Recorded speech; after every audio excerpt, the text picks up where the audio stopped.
श्री मां तुम्हारी जय हो रे। तुम्हारी जय हो, गढ़ श्री मां तुम्हारी जय हो रे।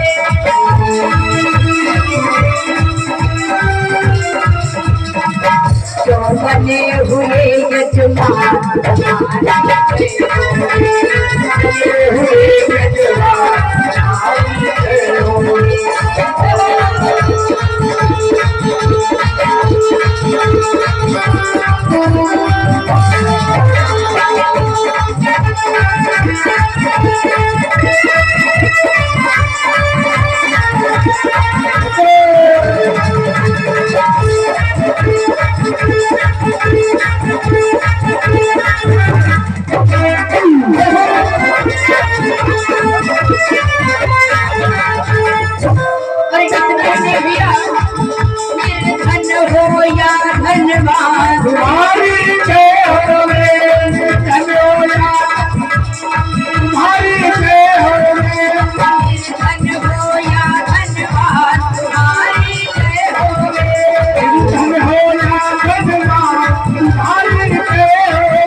आए हुए मेहमान आए हुए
जब बड़ी ही वेद मंत्रों के साथ में विधि पूर्वक जब इधर यज्ञ संपन्न हुआ तो अग्निदेव भगवान का प्राकट्य हुआ।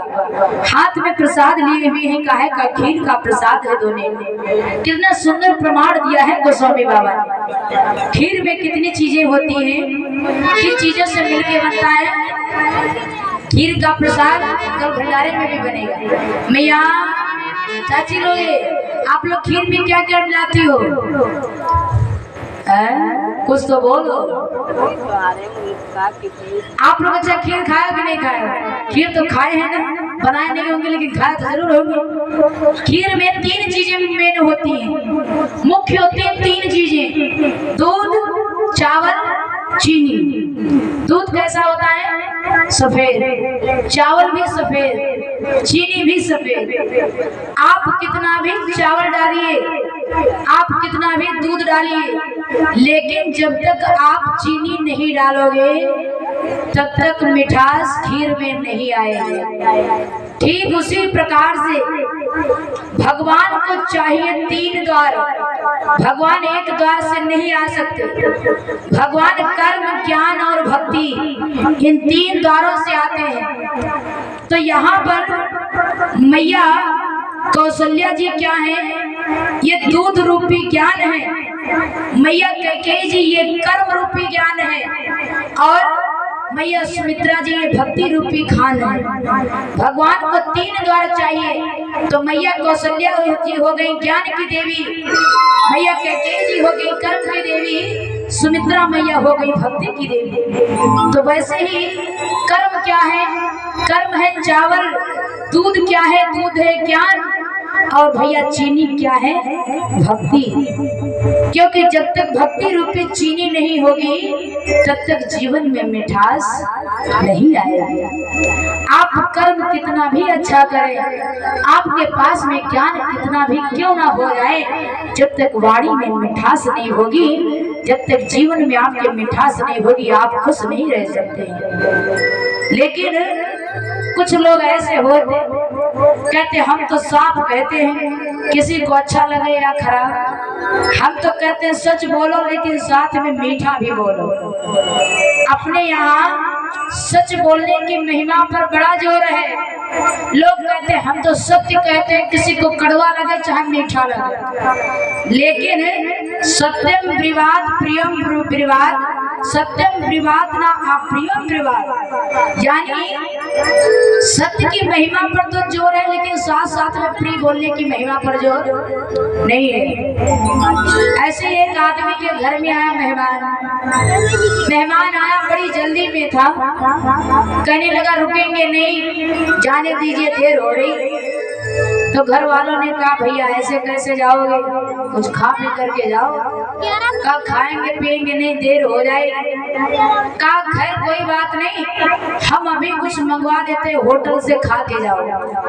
तो अपने बच्चे को 10 रुपए दिए, अपने बेटे को 10 रुपए दिए और कहा ऐसा करो जाओ, जा करके गरम गरम जलेबी लेके आना। बच्चा जब जाने लगा तो उसके पिता ने बुलाया, कहा कहा क्या बात है, कहा जब जलेबी लेने जाना तो ठीक से देख लेना, खरी सिकी हो, जैसे कढ़ाई से निकले तुरंत ले आया। बच्चे ने कहा ठीक है ले आऊंगा। उसका बेटा गया, जा करके हलवाई की दुकान पर पहुंचा और 10 रुपए बढ़ाए। 10 रुपए दे, कहा कि ऐसा करो हमको 10 रुपए की जलेबी दे दो। तो हलवाई क्या कर रहा था, जलेबी बना रहा था। एक कढ़ाई में जैसे डाला, उस कढ़ाई से निकाल करके जैसे चाशनी वाली कढ़ाई में डालने लगा तो लड़के ने कहा क्या गड़बड़ कर रहे हो, कहा क्या गड़बड़ कर रहे हो, इसे इस कढ़ाई में क्या डाल रहे हो। पिता ने कहा था जैसे निकले कढ़ाई से तुरंत ले आना, खरी सिकी हो। अब खरी तो तुमने सेक दी, कढ़ाई में क्या मिला रहे हो।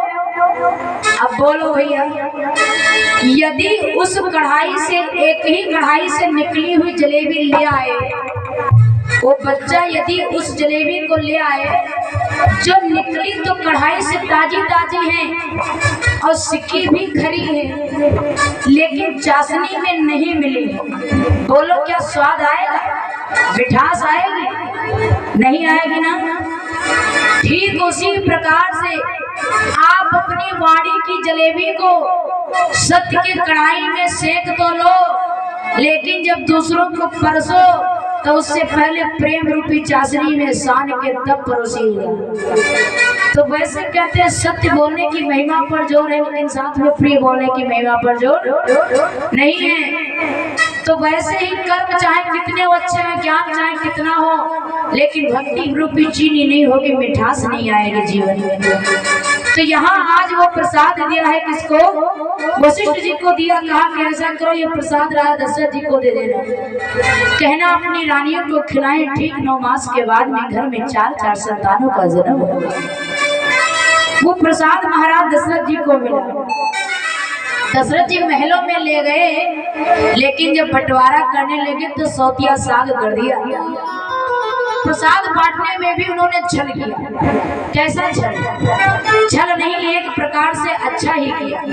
इनकी बड़ी रानी है कौशल्या जी, तो सोचा ये मेरी बड़ी रानी है, बड़ी रानी का भाग आधा होता है, फिर चाहे घर में कितनी भी रानी हो सबका कम कम होगा भाग। तो उन्होंने जो खीर का प्रसाद लिया तो उसे कैसे बांटा है, मानस में बाबा ने बताया है कि अर्ध भाग को सल्ले दीना भाग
कि अर्ध भाग कौशल्य दीना उभय भाग आधे कर देना।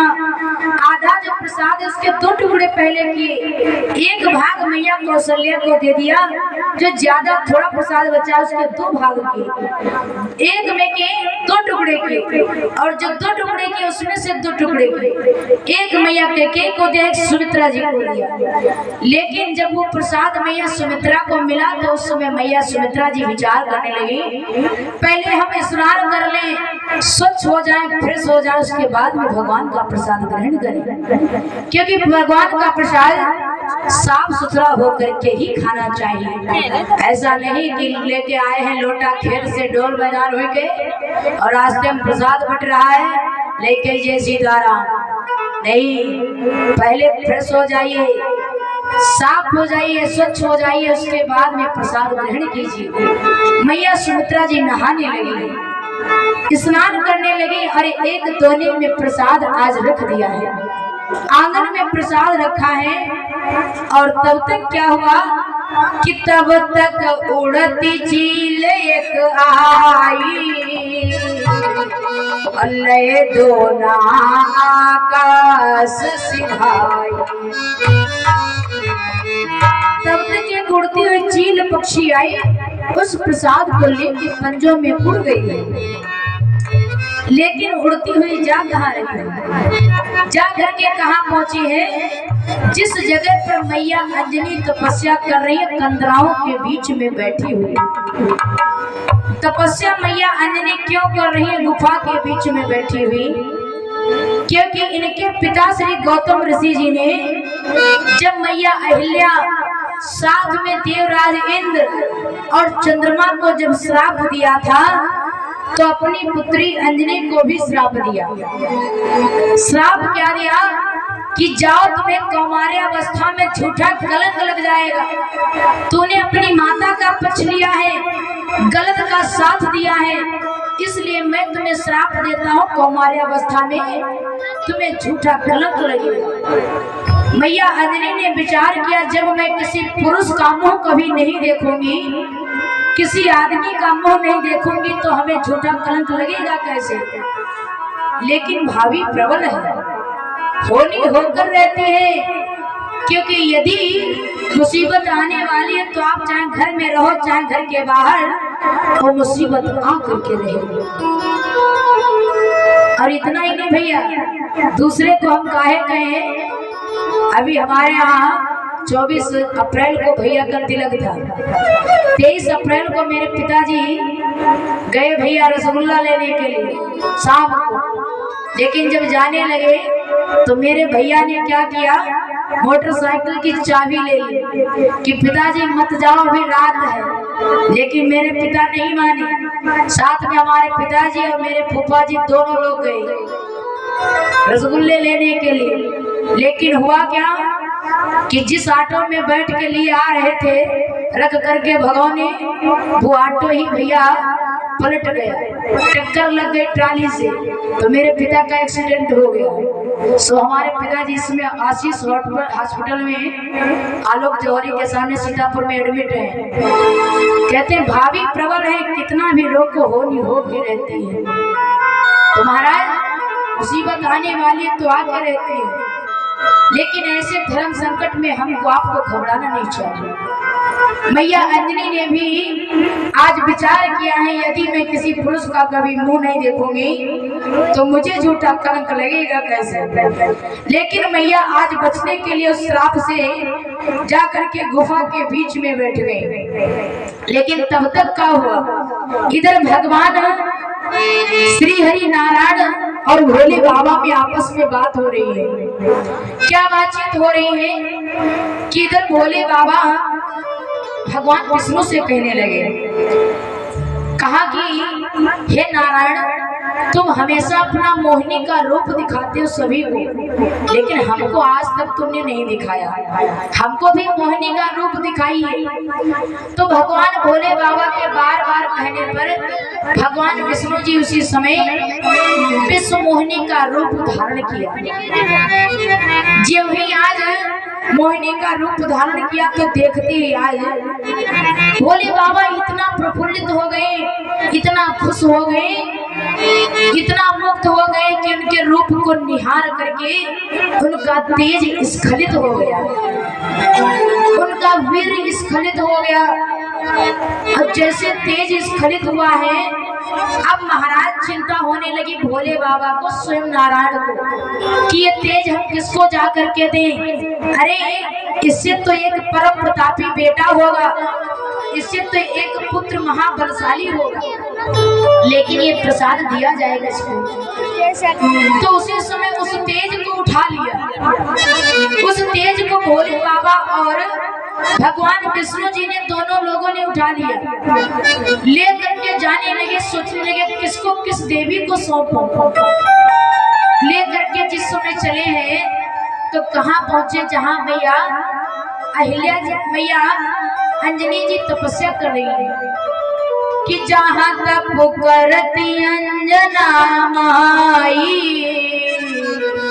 रिद्धि सिद्धि मन लगे गोसाई।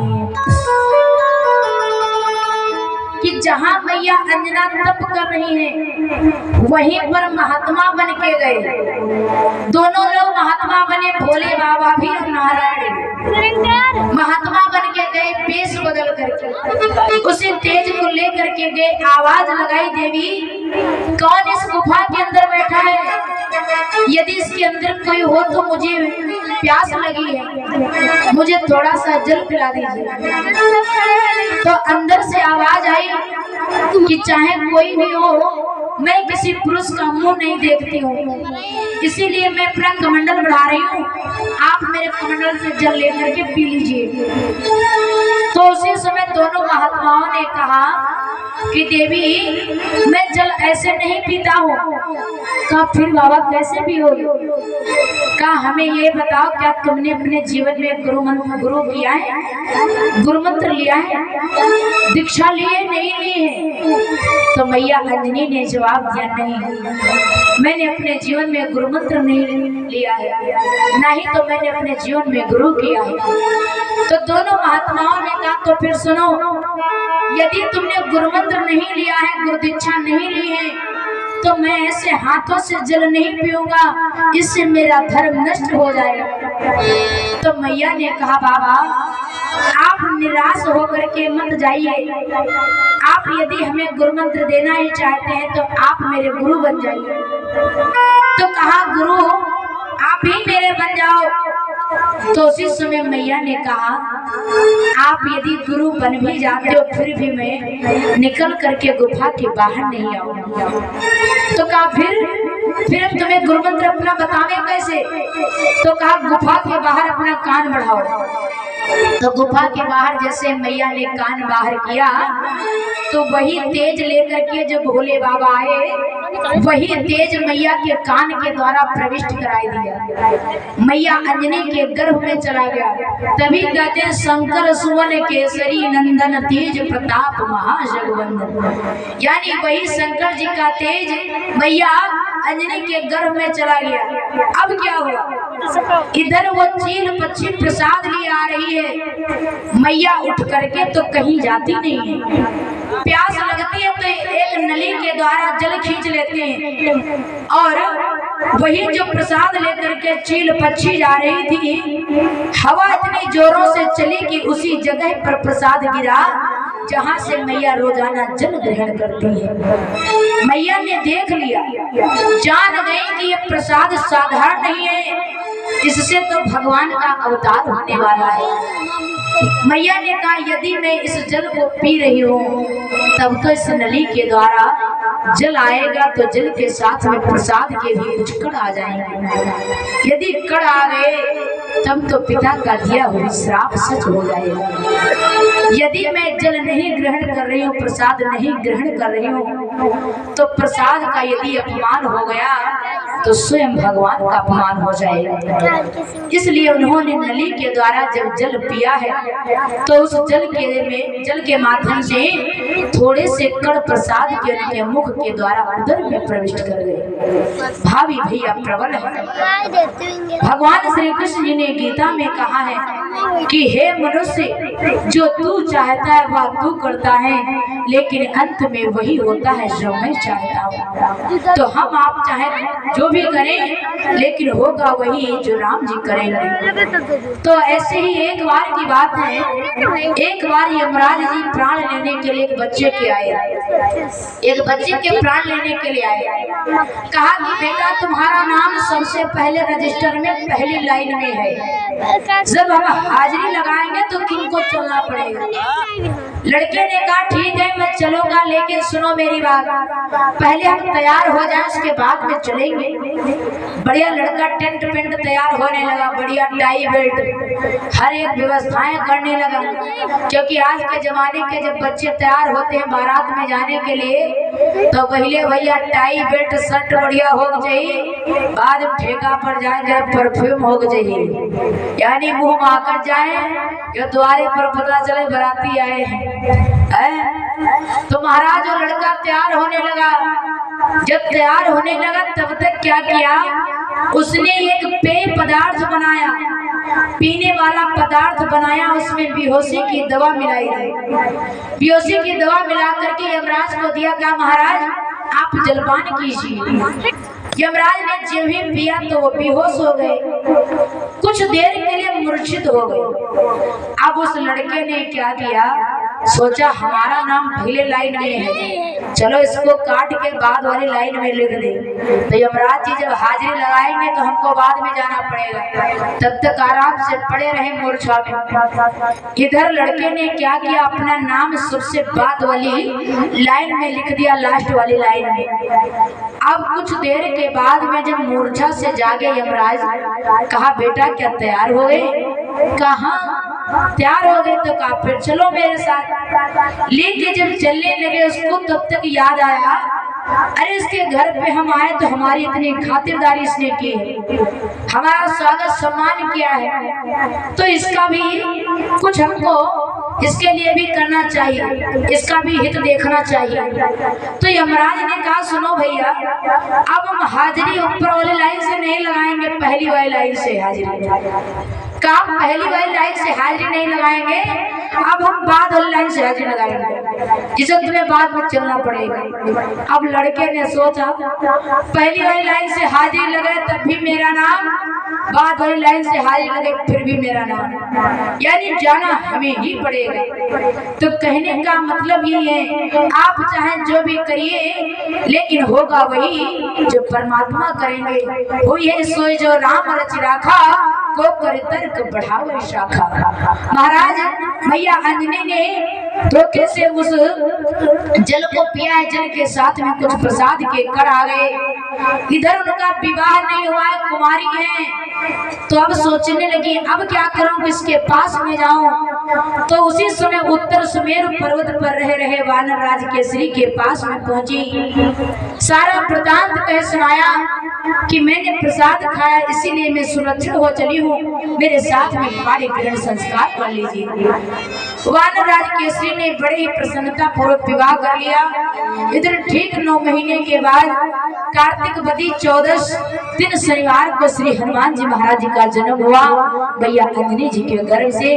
बोले अनंत बलवंत हनुमंत लाल महाराज जी की जय हो। आइए अब इधर चलिएगा अवधपुरी में। इधर क्या हुआ, इधर वो प्रसाद मैया सुमित्रा का जब लेके चील पक्षी उड़ गई तो रोने लगी। रोने की आवाज सुनकर के मैया कैकेयी और कौशल्या माता आई। कहा बहना क्यों रो रही हो? मैंने अभी अपना प्रसाद खाया नहीं है, हमारे हिस्से का प्रसाद रखा है, लो हमारे से थोड़ा सा प्रसाद खा लीजिए। तो मैया कौशल्या मैया कैकेयी ने थोड़ा थोड़ा प्रसाद खिलाया। जैसे माता ने खाया है तो दो वचन दिए दोनों बहनों को। कहा सुनो बहना, यदि परमात्मा ने हमको दो लाल दिए तो एक एक बेटा मैं आपके पुत्रों के चरणों की सेवा में लगाऊंगा। ये मैया सुमित्रा ने वचन दिया है। इधर जब तीनों देवियों ने प्रसाद ग्रहण किया है तो आज भैया कैसा अवसर आ रहा है। गोस्वामी बाबा ने मानस में लिखा है कि जा दिन ते हरि गर्भ ही आए,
से लिखा क्या कि जा दिन पे हरि गर्भ ही आए, सकल लोक सुख संपत्ति छाए। बाबा ने क्या लिख दिया एक बार कि जा दिन ते हरि गर्भ ही आए। जिस दिन से परमात्मा गर्भ में आए उस दिन से सकल लोकों में समस्त लोकों में सुख और शांति छा गई। लेकिन भगवान कभी गर्भ में नहीं आते। भगवान भग माने होता बंधन, बांध माने छुड़ाने वाला। जो बंधनों को छुड़ा दे फिर भैया वो बंधन में कैसे बन सकता है। तो मेरे राघवेंद्र सरकार गर्भ में नहीं आए, वो तो प्रकट होते हैं। तो गोस्वामी बाबा ने एक बार लिखा जा दिन ते हरि गर्भ ही आए, लेकिन 3 बार उन्हें कहना पड़ा कि भगवान गर्भ में नहीं आते, उनको प्रकट होना पड़ता है। 3 बार उन्होंने कहा। कहाँ है कि सुर समूह विनती करे आए निज निज,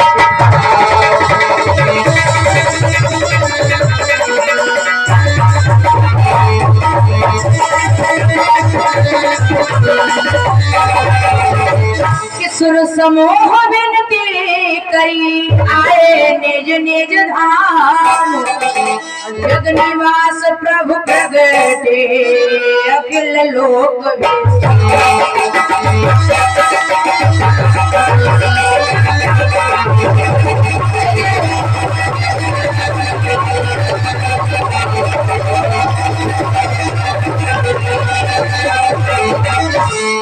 सुर समूह विनती करी आए निज निज धाम, जग निवास प्रभु प्रगटे अखिल लोक विश्राम।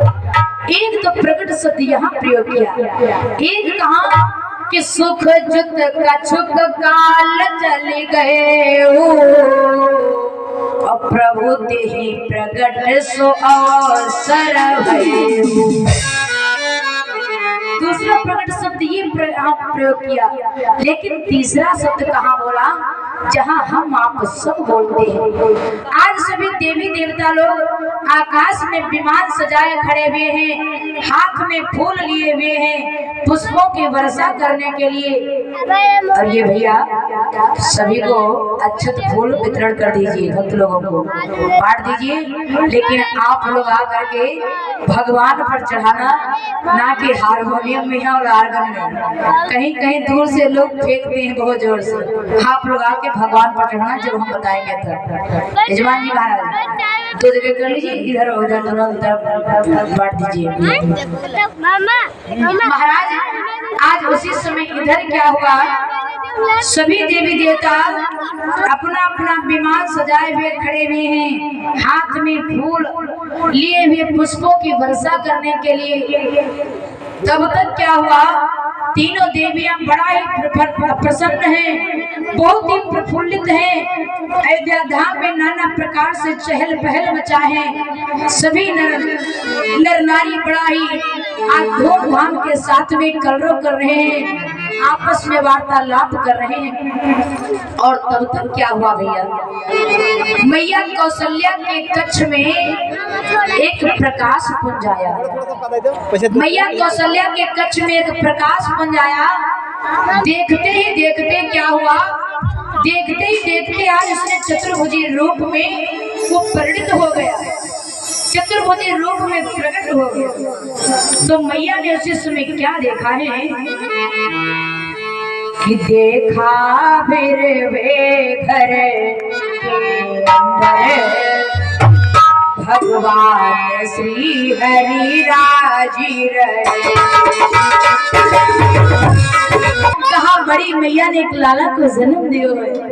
महाराज बड़ा प्रसन्न हो गए। और एक बात मैं पहले ही आपको बता दूं, भगवान राम का जन्म चैत्र शुक्ल पक्ष के 9वीं तिथि को अभिजित मुहूर्त में हुआ था। मध्य दिवस में 9वीं तिथि मधुमास पुनीता, शुक्ल पक्ष अभिजित हरिप्रीता, मध्य दिवस अति शीत न घामा, पावन काल लोक विश्रामा। 9वीं तिथि थी, चैत्र का महीना था, शुक्ल पक्ष था। और भैया अभिजित मुहूर्त, दोपहर का मन भावना मुहूर्त था। ना ही तो अधिक गर्मी, ना ही तो अधिक सर्दी, लेकिन पहले तो दिन के बजे थे 12, आज रात के बज रहे हैं 12। आज यहाँ तो रात के 12 बजे भगवान का जन्म हुआ, लेकिन भगवान 12 बजे दिन में जन्म। और हम आपको ये भी बता दें, महाराज भरत जी का जन्म हुआ 10वीं को, और एकादशी के दिन लक्ष्मण और शत्रुघ्न का जन्म होता है। इधर आए, तब तक क्या हुआ, दूसरी दासियां दौड़ती हुई महाराज के पास में गई। कहा अब क्या हुआ है, तो कहा महाराज बधाई हो, बधाई हो। तो कहा सुनिए महाराज, बुद्ध बुद्धक आया संवाद नया, प्रगटा है पूत कैकेयी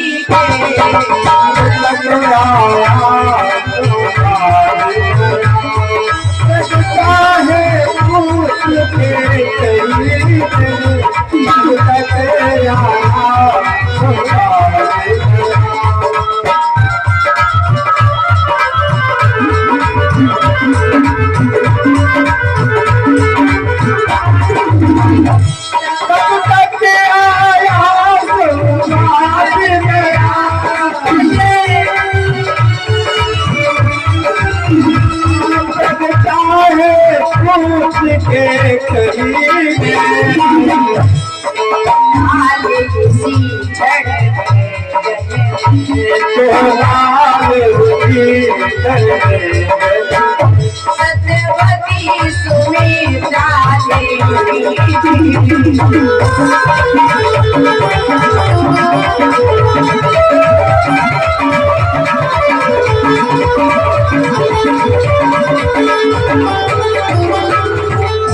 तब तक क्या हुआ, और 10 या 2 कहा महाराज बधाई हो, बधाई हो। कहा अब क्या हुआ, तो कहा अब मैया ने, मंजली मैया ने एक लाला को जन्म दिया है, छोटी मैया ने दो दो पुत्रों को जन्म दिया है। अब महाराज के खुशियों का ठिकाना नहीं रहा कि दशरथ पुत्र जन्म सुन काना, मानो ब्रह्मानंद समाना। महाराज के आनंद धन्यवाद। जन्म लियो रघुरैया, अवध राज बाजे बधैया। जन्म लियो रघुरैया, अवध राज बाजे बधैया।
धूमधाम के साथ में नाचते, खुशियां मनाते।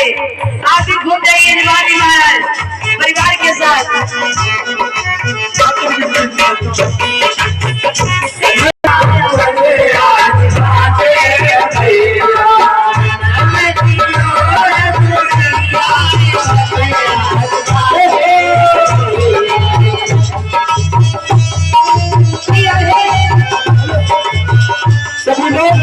भगवान का जन्म के झूमेंगे।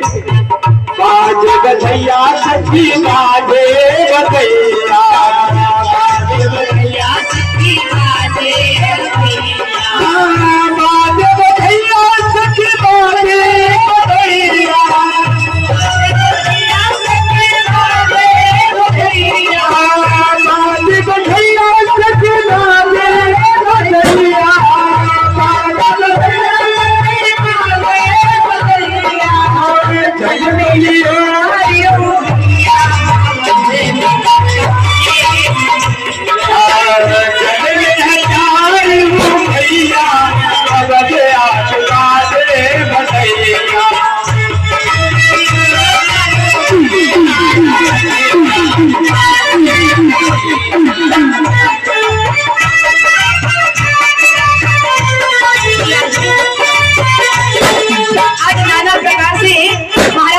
निछावर कर रहे हैं। मैया इधर कौशल्या मैया, सुमित्रा जी के मैया नायना भाग से आज निछावर कर रही है। और कोई तो गौ, कोई तो धन, कोई तो आभूषण लुटा रहे हैं। यजमान जी महाराज 501 से कम निछावर ना हुई, क्योंकि आज तक 6 दिन हो गए हमने ऐसे सुन के जन्म कराए, आज तक नहीं निछावर करने के लिए कहा। आज 501 भगवान पर और समझाओ भैया अन्य लोगों को। और जितने भी हमारे घर के सदस्य हैं और आप मेरे भक्त लोग, सभी लोग निछावर करने के लिए आइएगा।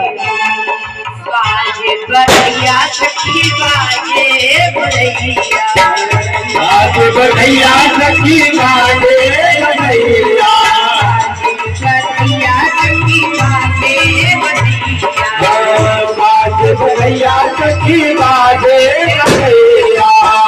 जन्म लियो रघुरैया, बधे बाजे बधैया।